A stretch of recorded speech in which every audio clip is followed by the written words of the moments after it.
My name is Rudy Lyon, and I work for Center Rock Incorporated. And Center Rock is based in Berlin, Pennsylvania. We're a relatively small company. The industry that we serve is hard rock drilling. So this involves drilling holes for large foundations that you might see holding up a bridge, large buildings. We drill holes for oil and gas. So anytime a hole needs to be drilled in the ground that's in hard rock, that's where our products come in.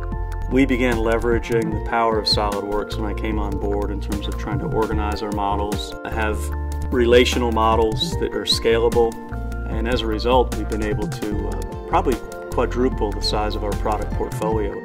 We do a lot of in-context assembly work where it's 2D plane work, but we create a lot of relationships between lines and sketches amongst multiple parts in the context of an assembly. We might get a request from a customer to tweak a product a little bit. Knowing this, we have built a lot of solid models that are very configurable, and the process of coming up with a new design is literally a matter of a couple of mouse clicks and it's done. So in that sense, SOLIDWORKS has been very beneficial. Brandon Fisher, the president of our company, heard on the news that the statements were that they felt the miners wouldn't get out until Christmas. He said that's nuts, because we know we can drill a hole faster than that. So we made connections with people in Chile, put together a plan for what we proposed, which was step one, enlarge that 5.5-inch hole to 12 inches. Step two, enlarge the 12-inch hole to 26 inches, and therefore large enough to put the rescue capsule through. At about 1/3 of the total depth, or let's say 200 meters, we ran into a problem. The drill stopped working. And when they pulled the drill string up out of the hole, we realized that the front end of the bit was missing. There had been speculation at the time that we had hit a piece of iron in the mine. Remember, we're trying to zigzag our way around existing mine workings to hit this target that was underneath them.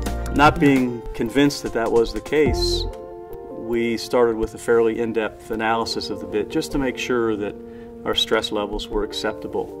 So we used SOLIDWORKS nonlinear FEA to actually simulate the impact of the piston on the bit and the reaction of the bit into the rock.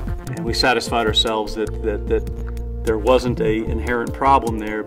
I think the fact that the SOLIDWORKS CAD software integrates so seamlessly with simulation just made that whole process go snap, snap. It also gave us the confidence up front to know that we could get it done. The next step was to open this hole from 12 to 26. One of the concerns we had was whether the airflow going through our drill would split appropriately. So we set up a simulation using flow simulation. Verified that we had to tweak our design a little bit to get more of the airflow to bias towards the middle.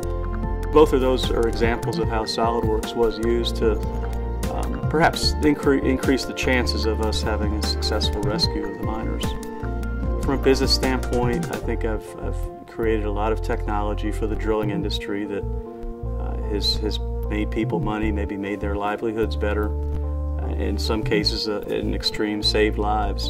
And I feel that I've put my passion into the business, and I think SOLIDWORKS helps me do that too. It's an enabler.